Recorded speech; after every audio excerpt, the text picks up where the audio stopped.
ছক বাঁধা ধারাপাত, অঘটন ঘটনার সংখ্যা, কিছু সুখ আর কিছু বেদনা, জীবন বহতা নদী থেমে থাকে না।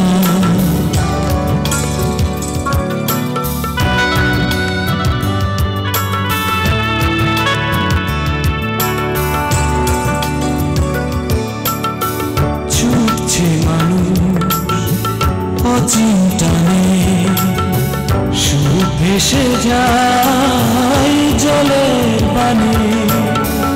ছুটছে মানুষ অচিন্তানে, সুখ ভেসে যায় জলের বানে। তবু প্রত্যাশা নবীন, জীবন স্বপ্নে গাথা সোনালি ডানার চিনি, ও সোনালি ডানার চিনি।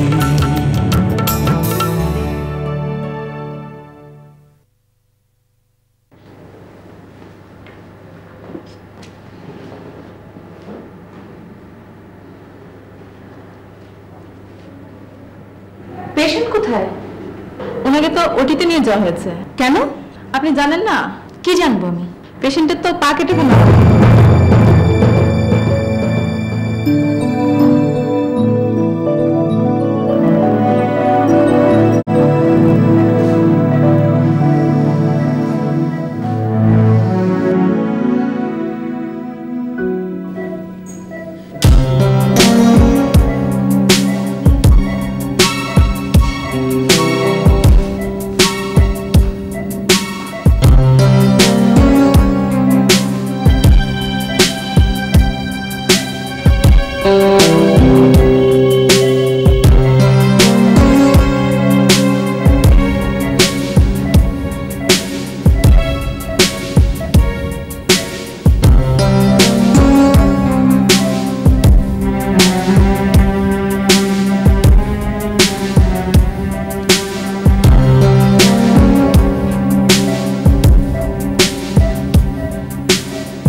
ডক্টর রিয়াজ, কি করেছেন আপনি? আকাশে একটি পা কেটে ফেলা। আপনি আপনি ওকে চিরতরে পঙ্গু করে দিয়েছেন। আপনার এই সুন্দর হাসি দাঁড়ালে যে একটা পশু বাস করে আমি জানতাম না।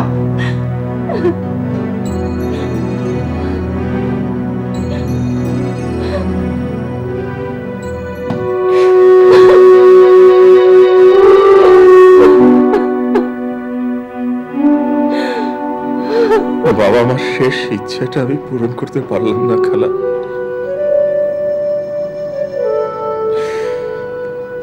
তোমরা আমার জন্য অনেক করেছো,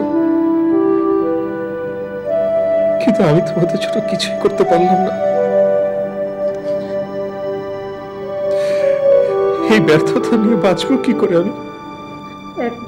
অনেকে বেঁচে থাকে বাবা। এই বন্ধুত্বের চেয়ে ব্যর্থতার কষ্ট অনেক বেশি খালা। তোমরা তো জানো আমার জীবনের একমাত্র উদ্দেশ্য ছিল পাইলট হয়ে বাবা মার শেষ ইচ্ছা পূরণ করা। সেটাই যখন হলো না, তখন এই জীবনের মূল্য কি থাকে? খালু, আমি আপনার অনেক টাকা নষ্ট করেছি। ইচ্ছে ছিল শোধ করব, কিন্তু পারলাম না। আপনি আমাকে ক্ষমা করে দিবেন খালু, আমাকে ক্ষমা করে দিবেন।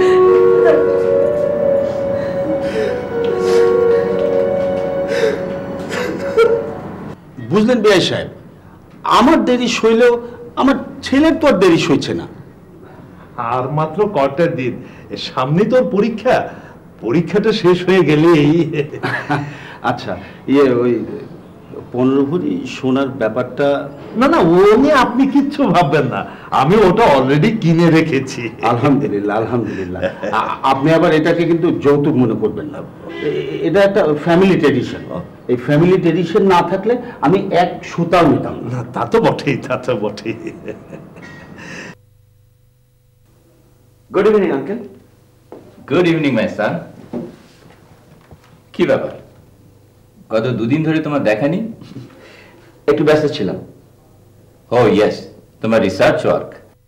জি না, কাজটা ফারহানার। ফারহানার কাজ?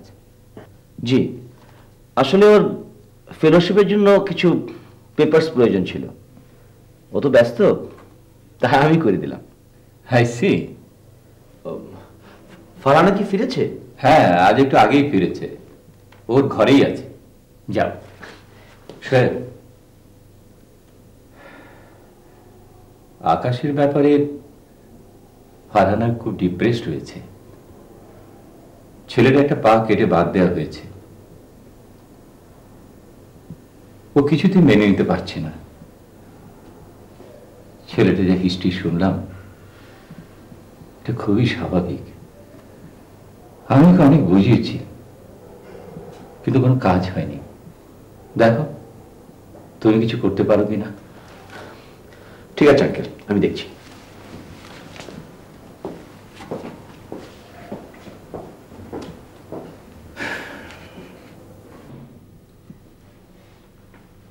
বইটা রেখে একটা বই নাও। বইটা রেখে আরেকটা বই নাও।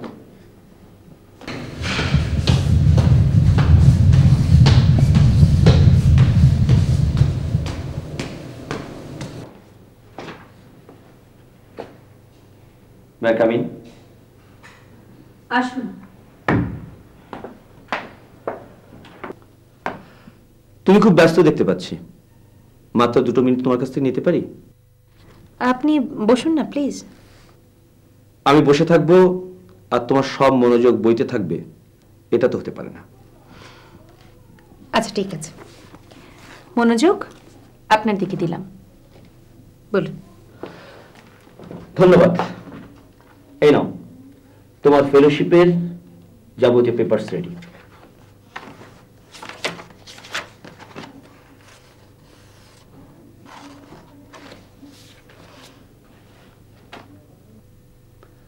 আচ্ছা, মাত্র 1 সপ্তাহে ব্রিটেনের স্পন্সর সহ যাবতীয় পেপারস আমি রেডি করলাম, অথচ তোমাকে চমকে দিতে পারলাম না।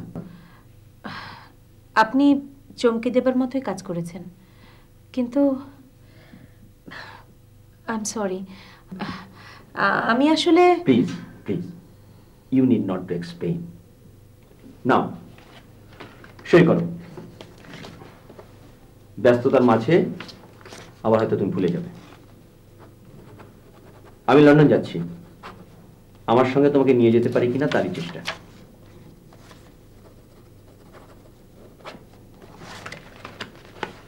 থ্যাঙ্কস। 2 মিনিট শেষ, আসি।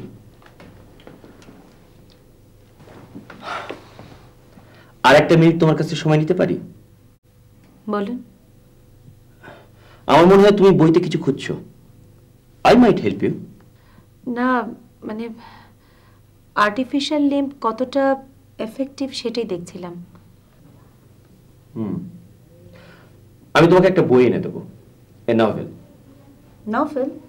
ইয়েস। আমার মনে হয় ওই বইটার ভিতরেই তুমি তোমার প্রশ্ন উত্তর খুঁজে পাবে। আসি।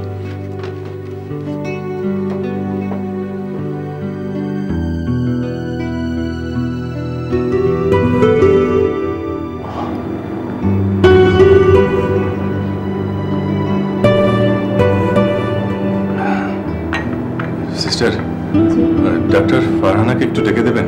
উনি তো অনেক আগেই বাড়ি চলে গেছেন। চলে গেছে? উনি তো প্রতিদিন বাসায় যাওয়ার আগে আমাকে একবার দেখে যান। আজ এলেন না কেন? আমি কি করে বলবো বলুন? ও হ্যাঁ, আপনি কি করে বলবেন? সিস্টার, বলুন। আপনি কি ডাক্তার ফারহানার বাসার টেলিফোন নম্বর জানেন? জানি, কিন্তু আপনাকে দেয়া যাবে না। কোনো পেশেন্টকে ডাক্তারদের টেলিফোন নাম্বার দেওয়ার নিয়ম নেই।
তোর দেরি হয়ে যাচ্ছে যে।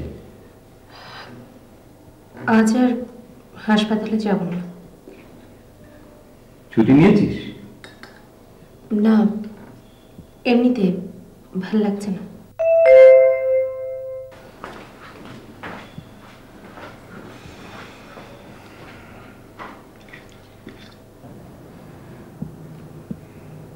বাবা,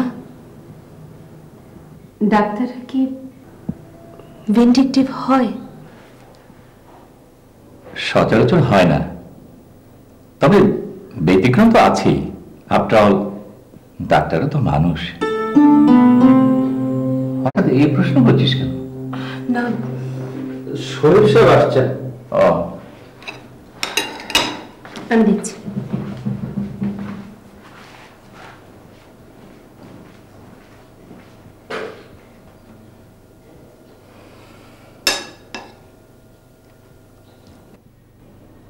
গুড মর্নিং।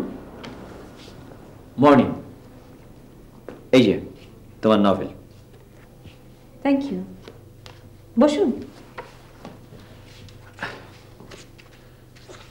কোন রকম ভূমিকা না করি তোমাকে একটা কথা বলবো। চমকে যাব তো? যদি অপ্রত্যাশিত হয় তবে চমকে যেতেও পারো। বলুন। আমি এতদিন তোমাকে কিছু না বলেও কি বোঝাতে পেরেছি আমি তোমাকে ভালোবাসি? কি চমকে গেছো? না। Thank you. গতকাল রাতে ড্যাডির সঙ্গে ফোনে কথা হয়েছে। কি বললেন? আমার পরিকল্পনার কথা। তোমার লন্ডন যাওয়ার আগেই আমরা বিয়েটা সেরে ফেলতে চাই। আজ রাতে ড্যাডি আঙ্কেলের সঙ্গে কথা বলবেন। আমি সম্ভবত একটা ভুল করে ফেলেছি। তোমার সম্মতি ছাড়াই এক আকাশ স্বপ্ন রচনা করে বসে আছি। না বলো না Farhana, it will be typical for me. তুমি সম্মত এটা বলে আমি নিশ্চিত হতে পারি। Hello my son. Good morning uncle. Morning. বাবা, তোমরা কথা বলো। তারপর তোমার কাজ কেমন চলছে?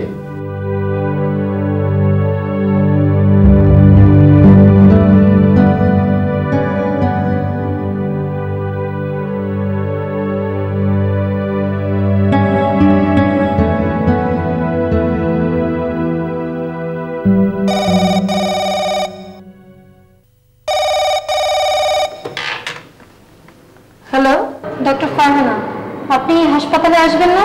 না, আজ আর আমি আসবো না। ইনফরমেশনটা ডক্টর রিয়াজকে দিয়ে দেবেন। তা দিয়ে দেব, কিন্তু আপনি আসতে পারলে একটু ভালো হতো। কেন? আকাশ সাহেব ওষুধ খেতে চাচ্ছেন না। রিয়াজ স্যার খুব চেষ্টা করেছেন কিন্তু পারেননি। পেশেন্টের একই কথা, উনি ওষুধ খাবেন না। ঠিক আছে, আমি আসছি।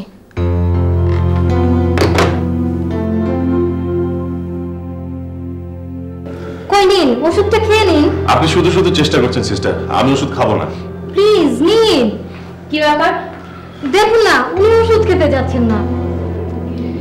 কি ব্যাপার আকাশ সাহেব, ওষুধ খাচ্ছেন না কেন? ওষুধ খেয়ে কি লাভ ডাক্তার?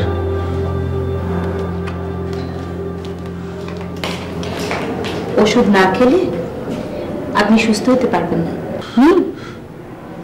সুস্থ হয়ে বা কি লাভ? সারা জীবন অন্যের বোঝা হয়ে বাঁচতে হবে।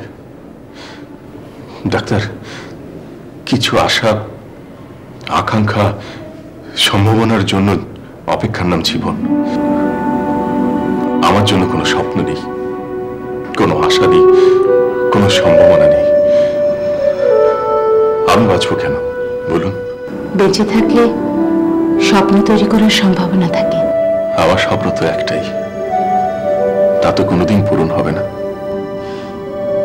মানুষের স্বপ্ন শীতের শিশির বিন্দুর মতো সুন্দর, কিন্তু একটুতে ভেঙে যায়। স্বপ্ন ভেঙে যায়, এটাই বাস্তব।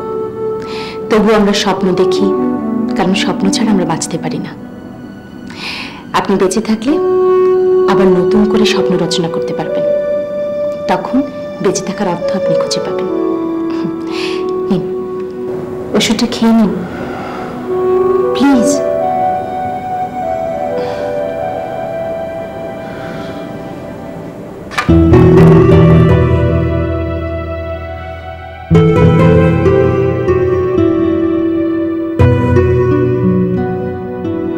Thank you. ডাক্তার, আপনি কি এখন খুব ব্যস্ত? না। আমার কাছে একটু থাকবেন? আমার নতুন একটা সমস্যা হয়েছে ডাক্তার। কি সমস্যা? ডিপ্রেশন। সারাদিন সারা রাত একা একা এই ঘরেই পড়ে থাকি। একাকিত্ব চেপে বসলেই মার মুখটা ভেসে ওঠে, শুনি তার কণ্ঠ, বাবা আমাদের শেষ ইচ্ছেটা পূরণ করতে পারবি তো?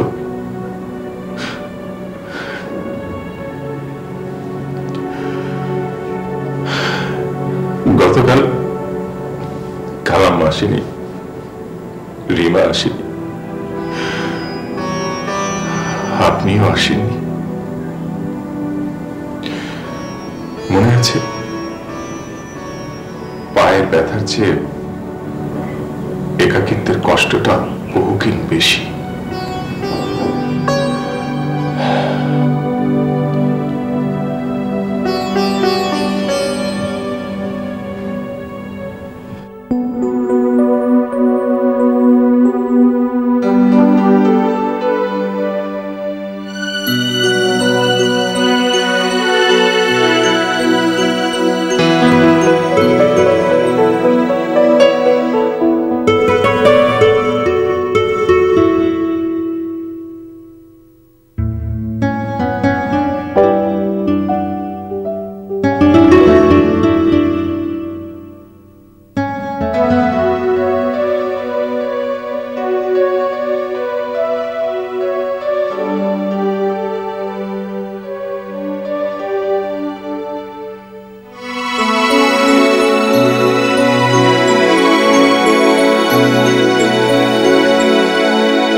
ফারহানা, তোমার সাথে আমার কথা আছে।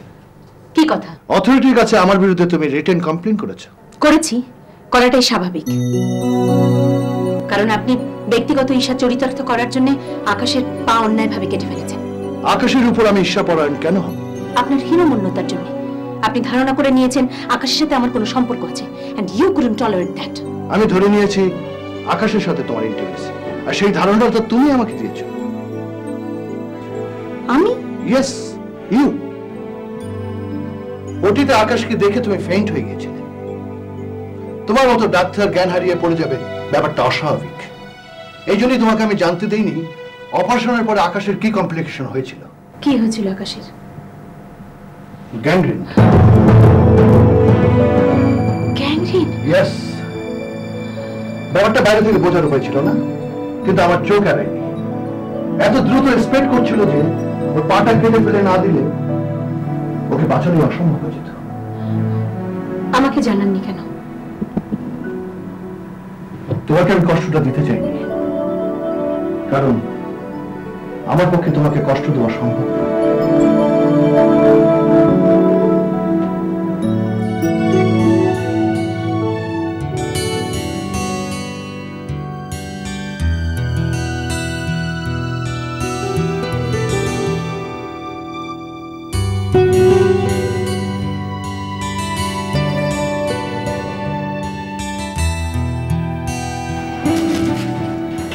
এত মগ্ন হয়ে কি বলছিস মা? দারুণ একটা গল্প বাবা। এক পঙ্গু বৈমানিকের সাহস, দেশপ্রেম আর প্রচন্ড ইচ্ছা শক্তির গল্প। গল্পটা পড়ে আমার কি মনে হচ্ছে জানো বাবা? কি? মানুষের সবচাইতে বড় বড় শক্তি হচ্ছে তার উইল ফোর্স। এই শক্তি দিয়ে মানুষ পঙ্গুত্বকেও জয় করতে পারে। এত সুন্দর একটা গল্প যে আমি পড়তে পারছি, তার জন্য every single credit goes to Shoaib সাহেব। তাই নাকি? আমি তো জানতাম একজন ব্রিলিয়েন্ট স্টুডেন্ট, কিন্তু ও যে সাহিত্যের খোঁজ খবর রাখে তা তো জানতাম না। রাজীব মানে শোয়েবের বাবা, ওরও ঠিক এরকম গুণ ছিল।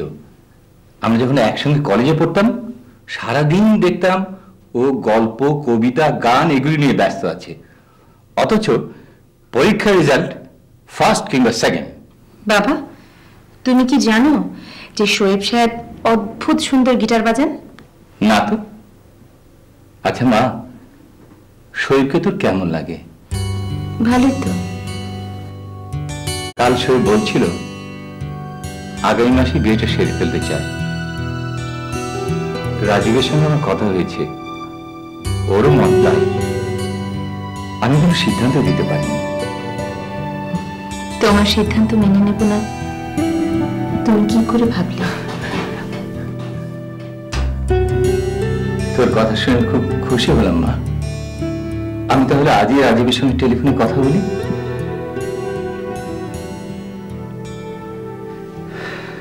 বাবা, আমি কিন্তু তোমাকে ছেড়ে বিদেশে থাকতে পারবো না। আমি কি তোকে ছেড়ে থাকতে পারবো? তুই ছাড়া আমার কি আছে বল? বিয়েটা হোক, ফেলোশিপটা কর, তারপর দুজন মিলে দেশে ফিরে আসিস। দুটো তো মাত্র বছর, দেখতে দেখতে সময় কেটে যাবে।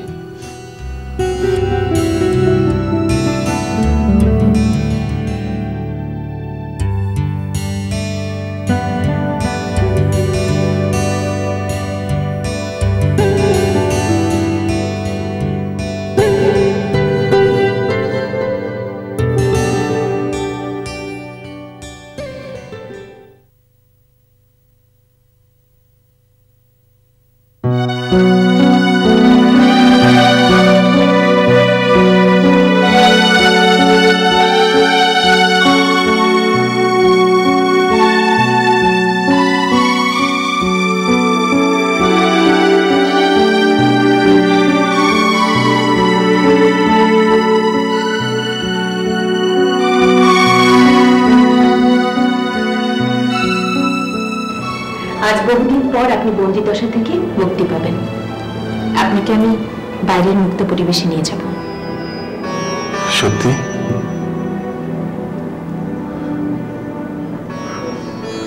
আমি মনে হয় দেরি করে ফিরলাম।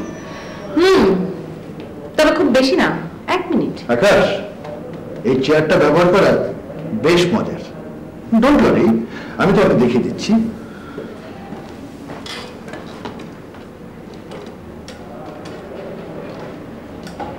ঠিক আছে?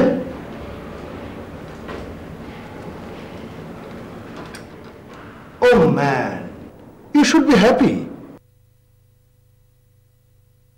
এই চেয়ারটা কিন্তু খুব কমফোর্টেবল। ফারহানা, জি।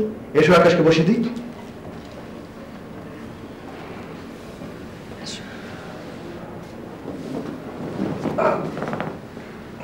এই আস্তে, এই তো very good, very good.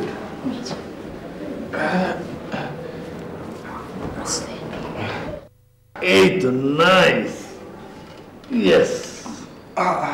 Let's celebrate the moment. Yes.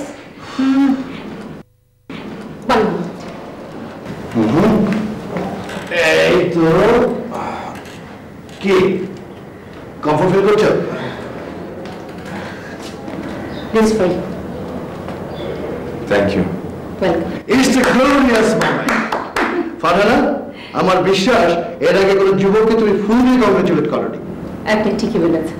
দেখলে আকাশ, তুমি কি সৌভাগ্যবান। মাত্র 1 মাস আপনাকে এই হুইল চেয়ারটা ব্যবহার করতে হবে,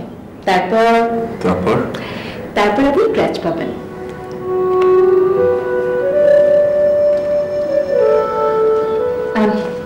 আমি ওকে নিয়ে যাচ্ছি, চল।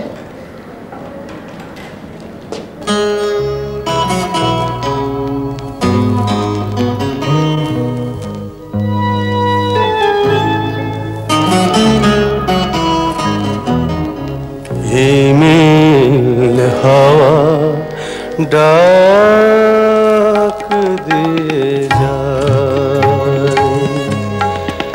हिमेल हवा डाक दे जाए, कांगाल कोरे नीलो केड़े সবাভরণ কোনি সারায়, হিমেল হাওয়া ডাক দিয়ে যায়, হিমেল হাওয়া ডাক দিয়ে যায়। আপু, এত সাচ্ছিস কেন? কোথায় যাবি? জানিস না, আজ আকাশ ভাইকে রিলিজ করবে, আনতে যাচ্ছি। আমিও যাবো। আচ্ছা যা, তাড়াতাড়ি রেডি হয়ে নে। আচ্ছা। আমি হাসপাতালে যাচ্ছি না, আর তোমরাও কেউ যাবে না। কি বলছো তুমি? আজ ওকে রিলিজ করবে, বাসায় নিয়ে আসতে হবে না? না, একটা পঙ্গু ছেলেকে সারা জীবন আমি ঘরে বসে বসে খাওয়াতে পারবো। আচ্ছা, আমরা ছাড়া ওর আর কে আছে বলো? কোথায় যাবে ও? কোথায় আবার? রাস্তায় যাবে, রাস্তায় বসে ভিক্ষা করবে। বাঁচার জন্য ওরা কোনো রাস্তা খোলা নেই। শোনো না, এতটা নিষ্ঠুর তুমি হয়েও না। আমার একটা কথা রাখো, আকাশকে তুমি বাসায় নিয়ে এসো প্লিজ। না, তোমার কথা রাখতে গিয়ে ওকে আমি একদিন এই বাড়িতে আশ্রয় দিয়েছিলাম। এই পর্যন্ত ওর পেছনে আমার কত টাকা খরচ হয়েছে জানো? 5 লক্ষ টাকা।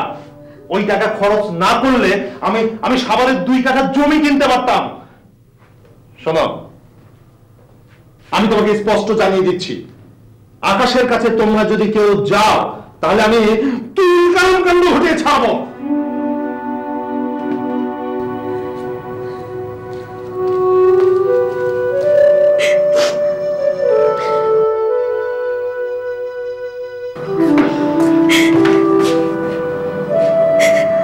কি যাবো?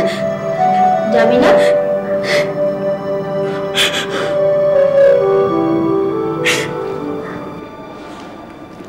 হ্যাপি মর্নিং আকাশ। মর্নিং।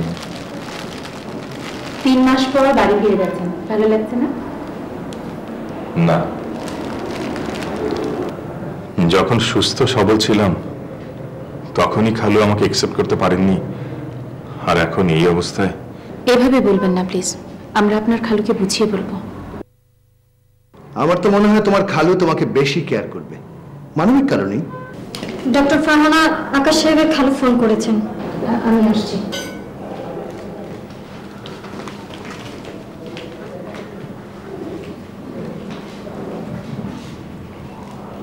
এসব আপনি কি বলছেন? না না, এ কি করে হয়? আপনার গার্জিয়ান, আপনাকে আইনত দায়িত্ব নিতে হবে। কি বললেন? আপনি আইন মানেন না?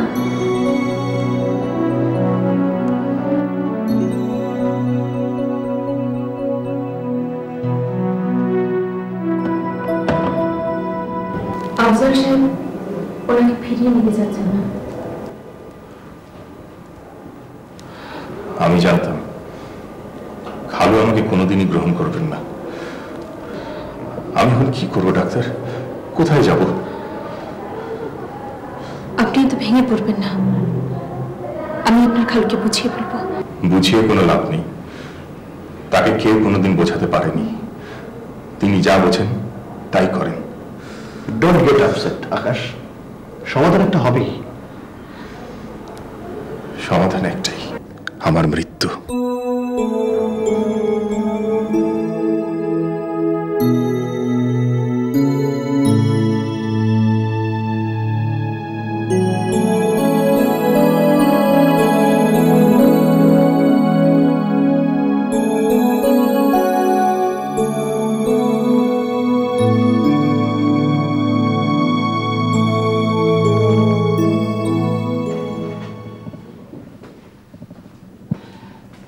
আসসালামু আলাইকুম স্যার। ওয়ালাইকুম আসসালাম। কি খবর, কেমন আছো? Is there any problem? Sir জি, এটা একটু দেখুন।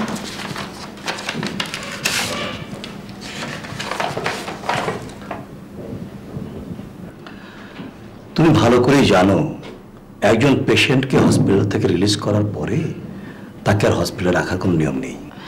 জি স্যার আমি জানি, কিন্তু স্যার ওর যাবার কোনো জায়গা নেই। আমি বললাম a hospital is not meant for residential accommodation. Sir আপনি যদি ওর সব কথা জানতেন। আমি জানতে চাই না, I only know the rules of the hospital. Sir আমি আপনাকে রিকোয়েস্ট করছি, অন্তত কয়েকটা দিন ওকে এখানে থাকতে দিন। তোমার রিকোয়েস্ট রাখতে চাইলেও আমি পাচ্ছি না ফারানা, কারণ ওই কেবিনে কিছুক্ষণের মধ্যেই নতুন একজন পেশেন্ট আসবে। He has already been admitted.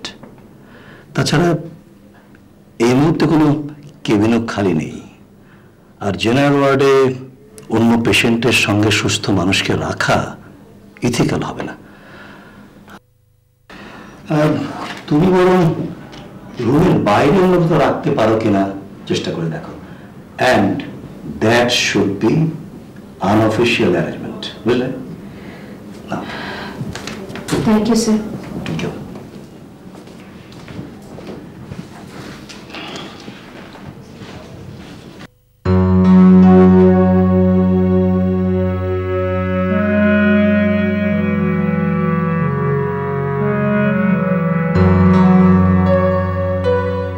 আপাতত এর চেয়ে ভালো ব্যবস্থা আমি করতে পারলাম না। এই পৃথিবীর নিয়ম কানুন কে বানিয়েছে আমি জানি না, কিন্তু যে নিয়ম মানুষের মূল্যবোধকে অস্বীকার করে আমি তাকে ঘৃণা করি, অথচ তাকে মেনে নিতে হচ্ছে। এর চাইতে বড় দুঃখ আর কি আছে বলুন? দুঃখ আনন্দ এসবের কোনো মূল্য নেই আমার কাছে। আমি কিছু ভাবতে পারছি না, সব অনুভূতি কেমন অসার মনে হয়। আপনি কষ্ট করে 3টা দিন এখানে থাকুন, আমি যে করেই হোক আপনার খালুকে রাজি করাবো। ওর নাম জলিল, ওই আপনার দেখাশোনা করবে। জলিল, ওনার যাতে কোনো ধরনের অসুবিধা না হয় তুমি খেয়াল করবে। আই এম সরি আকাশ, এই হাসপাতালে ডাক্তার হয়ে এর চেয়ে ভালো থাকার ব্যবস্থা আমি করতে পারলাম না।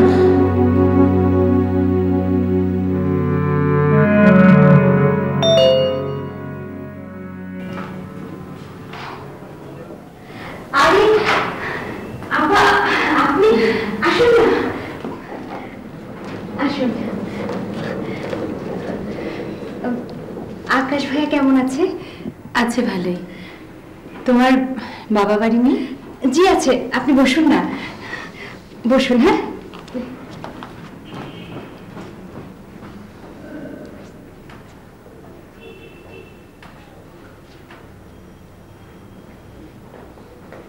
কে? আসসালামু আলাইকুম। আপনি? আমি আপনার কাছে একটা অনুরোধ করতে এসেছি। জানি, বলতে হবে না, আকাশকে নিয়ে আসতে হবে, এই তো? সম্ভব না। দেখেন, আমি খুব গরিব মানুষ, সংসার চালাতে প্রত্যেক মাসে আমাকে হিমশিম খেতে হয়, লোন করতে হয়। ঘরের সবাই এমনিতেই আমার কাছে বোঝা, তার উপরে আকাশের মতো একটা অকেজো বাড়তি ঝামেলা আমি টানতে পারবো না। মানবিক দৃষ্টিকোণ থেকে? আরে রাখেন আপনার মানবতা ফানবতা, টাকা পয়সা না থাকলে মানুষ মানুষই থাকে না, আবার মানবতা আসবে কোত্থেকে? আপনি এভাবে কথা বলছেন কেন? বাস্তব কথা এরকমই হয়, তাই। ওনার সব খরচ যদি আমি আপনাকে দেই? আপনি দেবেন কেন? কারণ আকাশ সাহেবের অ্যাক্সিডেন্টে অনেকটা আমি দায়ী। মানে? একটা কাজের জন্য ওনাকে হাসপাতালে আসতে বলেছিলাম, হাসপাতালে আসার পথে ওনার অ্যাক্সিডেন্টটা হয়। সেটার জন্য তার আপনি দায়ী নন, দায়ী ওর কপাল। আর যে ড্রাইভার গাড়ি চালিয়েছে সে ড্রাইভার। তবুও তো আমি দায়িত্ব অস্বীকার করতে পারছি না। তা এতই যদি দায়িত্ব কেন, তাহলে আকাশকে আমার ঘরে না পাঠিয়ে নিজের ঘরে তুলছেন না কেন? যাকে আমার কাজ আছে, আপনার সঙ্গে আর কথা বলতে পারবো না। আপনি বসুন, চা খেয়ে যাবেন। চা দে।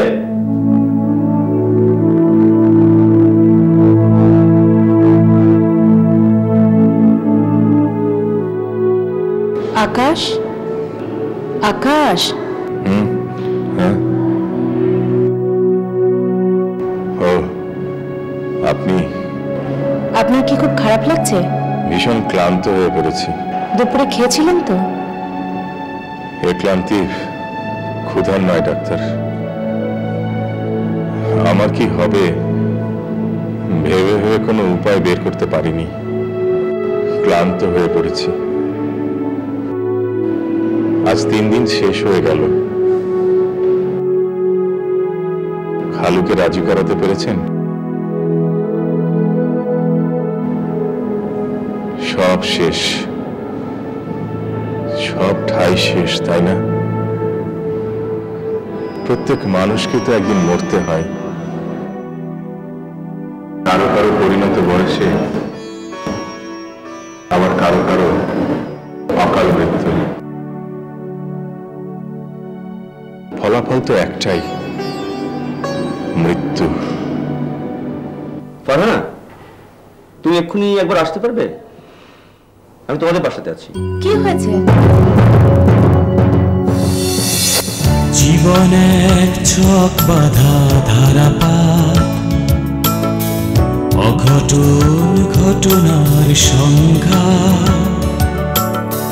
কিছু সুখ আর কিছু বেদনা, জীবন বহুতা নদী থেমে থাকে না।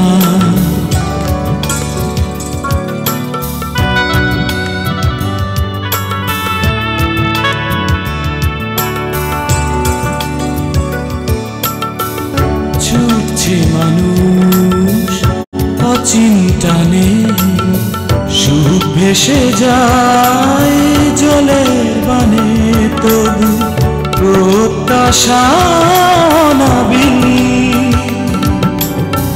জীবন স্বপ্নে গাথা সোনালি ডানার চিল, ও সোনালি ডানার